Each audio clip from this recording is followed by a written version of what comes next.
پیچھے پڑھتے ہیں فقال فلا تفعلوا، آپ نے فرمایا اور میرے صحابہ سن لو اور کچھ نہ پڑھو، بل یقرأ احدکم بفاتحۃ الکتاب،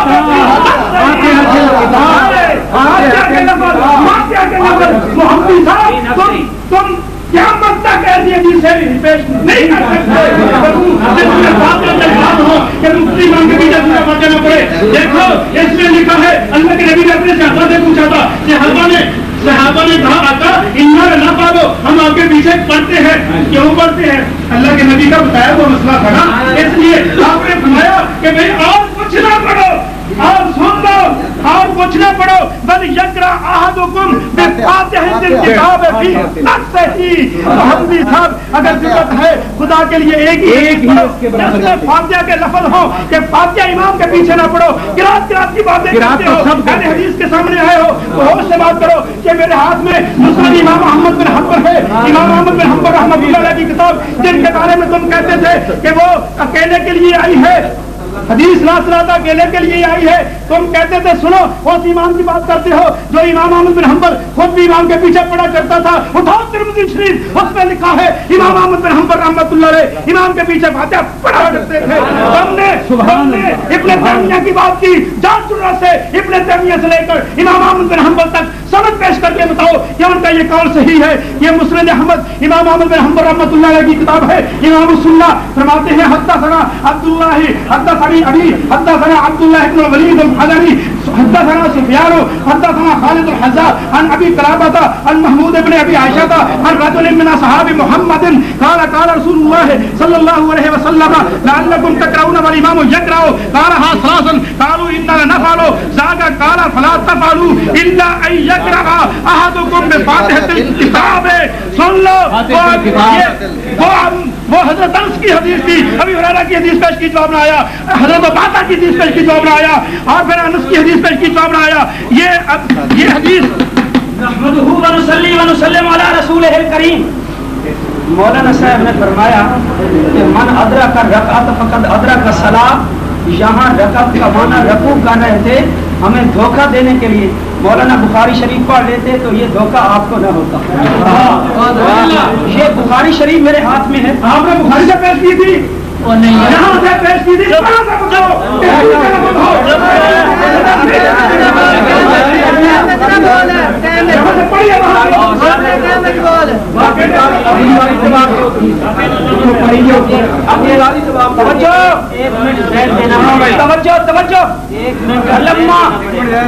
فلما رفع رأسه من الركعة قال سمع الله لمن حمده۔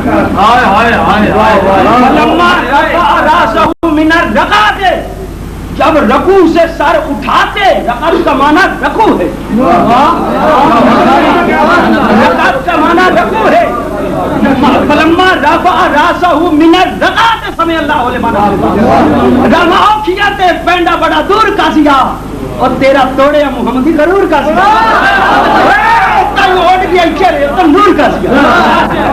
شعر پڑھتے ہو، تیری ہر بات میری نظر میں ہے، تیری مجھ سے اب جان چھوٹ جائے تو بے فکر بھی ہے، تیری کشتی پھنسی ایسے بھور میں، تیری جان چھوٹ جائے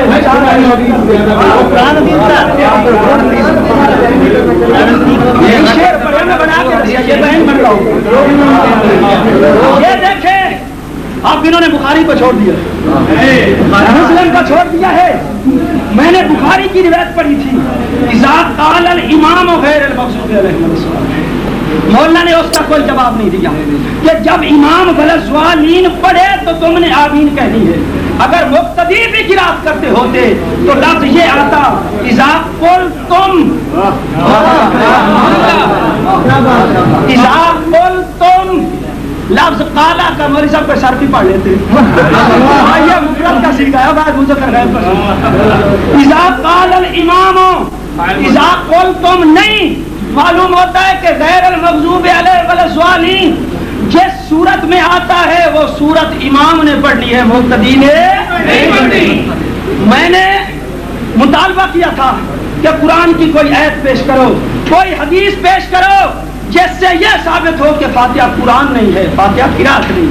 قالوا یستفتحون القراۃ بالحمدللہ رب العالمین.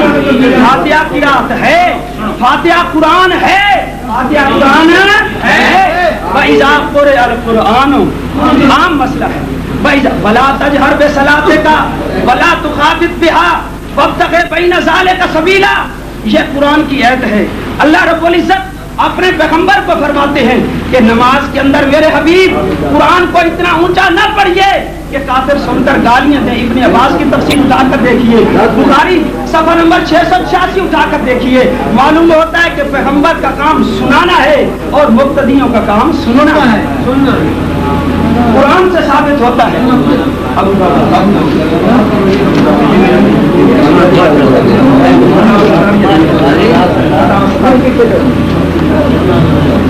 یہ کہتے ہیں میں نے روایت پیش کی تھی اجازے تم الصلاۃ، جب تم نماز کی طرف آؤ ونحن سجودن، ہم سجدے میں ہوں، بس جو تم سجدہ کر لیا کرو. ولا تعدوها شیئا، اس کو کوئی چیز شمار نہ کرنا. ومن ادرک الرکعۃ، جس نے رکوع پا لیا فقط ادرک الصلاۃ، اس کی نماز ہو گئی. سجدے میں ملو تو رکعت نہیں، سجدے میں ملنے سے رکعت نہیں، رکوع میں ملنے سے رکعت ہو جاتی ہے. یحییٰ ابن سلیمان پر جرا کر رہے تھے. ابن حبان نے ثقات میں لکھا، ابن خزیمہ نے اپنی صحیح میں اس کی حدیث لی ہے. قال ابن حبان لم یختلف فیہ العلماء، اس کے اندر تو کسی عالم کا اختلاف نہیں ہے.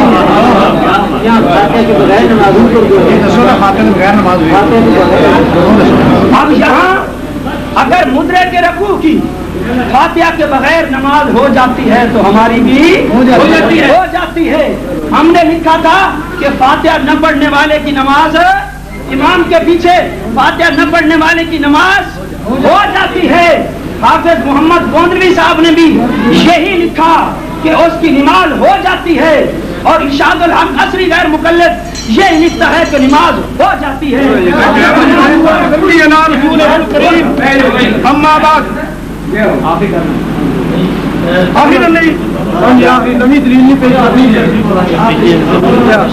نحمدہ و نصلی علی رسولہ الکریم.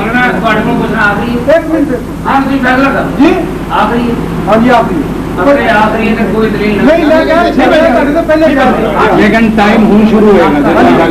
الحمدللہ الہی طور سے یہ فیصلہ ہو چکیا سی کہ اج جڑا مناظرہ ہوئے گا ہوئے گا کہ مقتدی امام دے مگر سورہ فاتحہ پڑھے یا کہ نہ پڑھے. ساتھیاں نے یہ لکھ کے دیتا. الحمدللہ اساں نے بار بار مطالبہ کیتا ہے کہ حدیث او پڑھو جدے وچ فاتحہ دا ذکر ہوئے کہ مقتدی امام دے مگر سورہ فاتحہ نہ پڑھے. مولوی صاحب نے ایک بھی حدیث پیش نہ کی. اساں جنیاں حدیثاں پیش کیتیاں الحمدللہ او دے اندر فاتحہ دا لفظ موجود سی. سارے ساتھیوں نے اس چیز کا پتہ چل چکیا کہ انہاں کول ایسی کوئی حدیث نہیں جدے اندر اے ذکر ہوئے کہ امام دے مگر سورہ فاتحہ نہیں پڑھنی چاہیے. الحمدللہ مسل کے اہل حدیث اس مسئلے کے اندر اپنے دعوے میں سچا ثابت ہو گیا. میں نے حضرت عبادہ بن صامت رضی اللہ تعالیٰ عنہ دی حدیث پیش کی تھی اور واضح کیتا کہ اے الفاظ عام نے اپنے کولوں نہیں انہوں نے گھر وچوں پیش کیتا. اے دلیل عام ہے مولانا سرفراز خان صاحب نے بھی لکھیا ہے اور عام میں خاص آ جانا یہ عقلی نقلی منطقی قاعدہ ہے. اس میں ایسا کوئی جواب انہوں نے نہیں دیا. میں نے امام خطابی کا قول پیش کیا، وہ فرماتے تھے ھذا عموم لا يجوز تخصيصه الا بدلیل، کہ یہ الفاظ رسول اللہ کے عام ہیں. جس طرح ہر وضو کرنے والے کے لیے وضو ہے، نمازی کے لیے وضو ہے. لا وضو لا صلاۃ لمن لا وضو له، جو وضو نہیں کرتا اس کی نماز نہیں ہوتی. ہاں وہ نمازی وضو کرنے والا امام ہو، مقتدی ہو یا منفرد ہو، اس کا جواب نہیں دیا. میں نے کہا کہ حدیث میں اسی طرح الفاظ ہے لا صلاۃ لمن لم يقرأ بفاتحة الكتاب، کہ جو فاتحہ نہیں پڑھتا اس کی نماز نہیں ہوتی. نمازی کا امام ہو، مقتدی ہو یا منفرد ہو. اس حدیث کے راوی حضرت عبادہ بن صامت رضی اللہ تعالیٰ عنہ صحابی رسول نے اس کا یہی معنی دیا ہے اور وہ امام کے پیچھے سورہ فاتحہ پڑھا کرتے تھے اس لیے کہ انہوں نے اللہ کے نبی سے یہی سیکھا تھا. کیونکہ آپ کے مولانا سرفراز خان صاحب لکھتے ہیں کہ ان کی یہ تحقیق تھی کہ امام کے پیچھے سورہ فاتحہ پڑھنا چاہیے. معلوم ہوا صحابی رسول نے اس حدیث کا یہی معنی لیا. پھر میں نے حضرت ابو ہریرہ کی حدیث پیش کی, اس کا جواب انہوں نے نہیں دیا, کہنے لگے یہ موقوف روایت ہے. میں نے کہا صحابی کا موقوف روایت, صحابی کا موقوف قول آپ بھی مانتے ہیں مرفوع حدیث کے حکم میں ہے. جب یہ مانتے ہو تو پھر موقوف روایت کو دیکھ لو. ہم نے کہا, انہوں نے کہا مرفوع حدیث پیش کرو, ہم نے مرفوع حدیث ابن حباب سے پیش کی اور موارد الزمان سے پیش کی, جس میں صاف لفظ ہے کہ اللہ کے نبی نے ابو ہریرہ سے کہا تھا.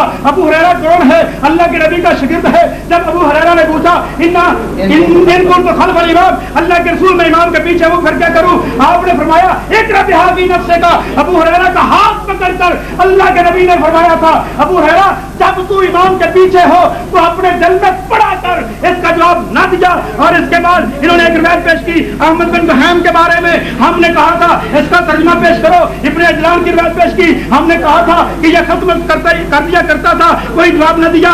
اور اس کے ساتھ جب انہوں نے روایت پیش کی انما جعل الامام لیؤتم بہ فاذا کبر فکبروا واذا قرأ فانصتوا, نسائی کے حوالے سے ہم نے ابن اجلان پر بحث کی, اس کا جواب نہ دیا.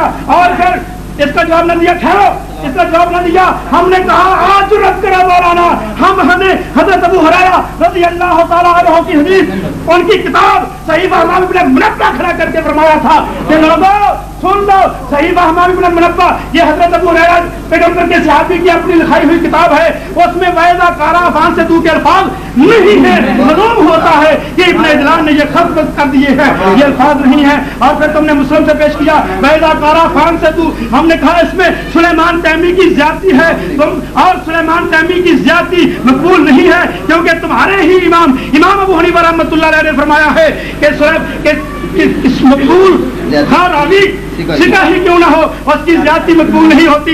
آج تم نے اپنے امام ابو حنیفہ کو بھی چھوڑ دیا ہے, اس کا جواب بھی نہیں دیا. اور پھر میں نے جو بھی حدیثیں پیش کی اس کا جواب نہ دیا. تم نے وَإِذَا قُرِئَ القرآن کو پیش کیا.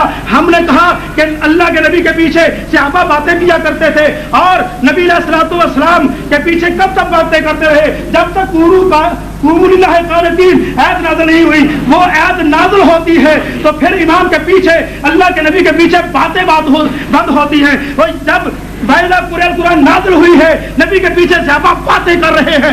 یہ تو باتوں کو نہیں روک سکی, باتوں کو روک نہیں سکتی, باتیں کو کیسے روک سکتی ہے. تم نے کہا کہ صحابہ باتیں, تم نے کہا کہ باتیں کرنا یہ تو ہی نا, یہ نبی کے صحابہ نہیں کرتے ہیں.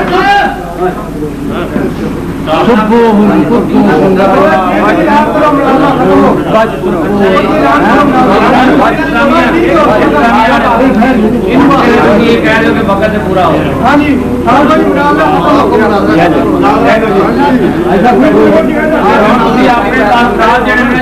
وہ بیان کرنے نے کر لو, نہیں چلے